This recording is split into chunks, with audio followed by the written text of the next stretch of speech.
There's a lot of controversy about the term emotional incest. I am going to try to sort it out for you. So sometimes it's conflated with the term covert incest. And covert incest can sometimes include things like inappropriate boundaries around pornography or talk about sex, where you're sharing this with your children. Emotional incest, the way that I have experienced it, is an aspect actually of literal incest, but it can occur independent of that. So, for instance, and I'm wanting to help you understand why it's different than just codependency. Okay, so let's start with codependency. Let's say that a parent has a codependent relationship with their child. There's a blurring of boundaries, and there's expectations that this child is going to do things that maybe aren't even talked about. A lot of families operate this way, and dysfunctional, toxic, codependent families have kind of these unspoken taboos. You're just supposed to kind of figure it out and then do it the right way or suffer the consequences. And maybe there's a lot of caretaking going on. The parent is going overboard, interfering with the child's independence, not really allowing them to individuate. So that is different than emotional incest. That isn't to say that emotional incest might not contain elements of that, of the codependent connection and the enmeshment.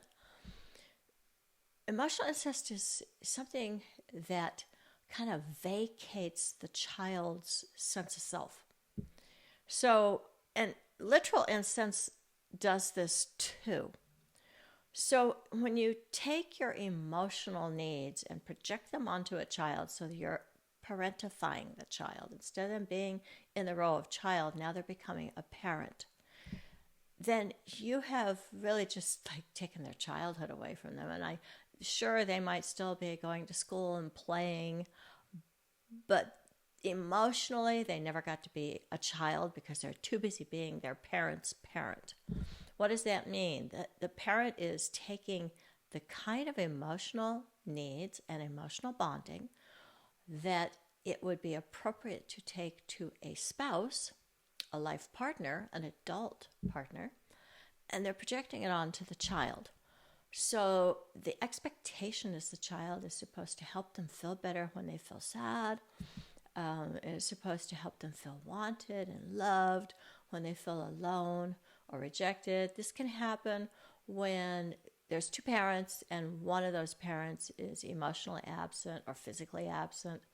The parent that is emotionally insisting their child might just take all of the needs that are not getting met in their partnership or the marriage and put it on the child. Let's now say that there's actual incest involved. What part of that is emotional incest?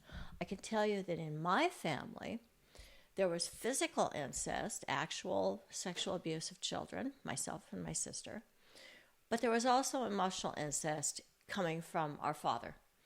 And he was talking to us about his angst, his frustrations with our mother, as if we were grown-ups that were supposed to be there to make him feel better. And there was an expectation that we would always agree with him. Of course, that's very narcissistic, but I would say that people who commit emotional incest are narcissistic. They're just thinking about themselves. They are not thinking about the impact that this is having on their child. So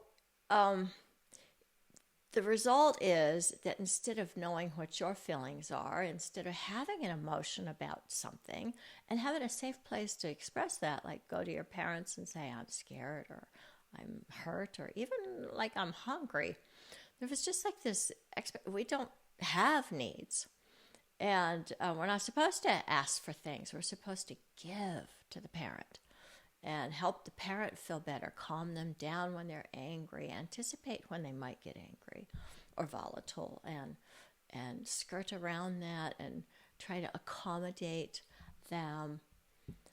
It's really an erasure of the child's impulses, desires, needs, because now all the focus is on making sure that that parent doesn't act out, doesn't become violent, doesn't become sad or sick, whatever, however it is that they manifest this intense need that the child is supposed to fulfill. Can that cross over into just being codependent, or can there be a combination of codependency and emotional incest? Sure. But what I really want to stress is that emotional incest takes the codependency a step further and really obliterates the child's sense of individuality. It is no longer an individual. It is an extension of the abusive parent. And that is a really debilitating reality that then has to be unpacked so that you get some sense of who you actually are, what your preferences are, what you want. The individuation process that should be taking place in childhood and teenhood never happens. And for some people, when they get caught in emotional incest with a parent, never actually get out of that so that they could pair bond with another adult human being. They might stay with that parent for life. So there's little shades of gray here and ways in which codependency, enmeshment, and covert narcissism and covert incest. There is such a thing as covert narcissism, by the way, but we'll talk about that another time. Covert incest and emotional incest have similarities with each other, but they are different.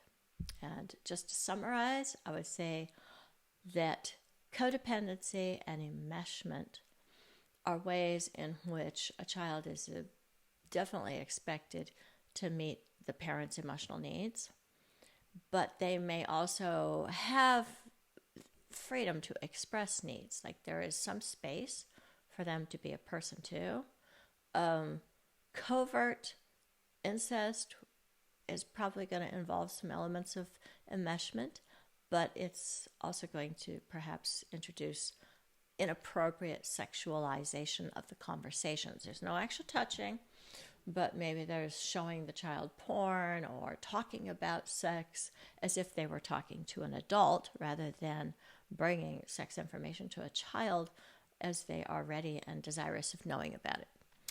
And then emotional incest, the way that I have experienced it and the way that it was done in my family of origin is very much about obliterating you as an individual.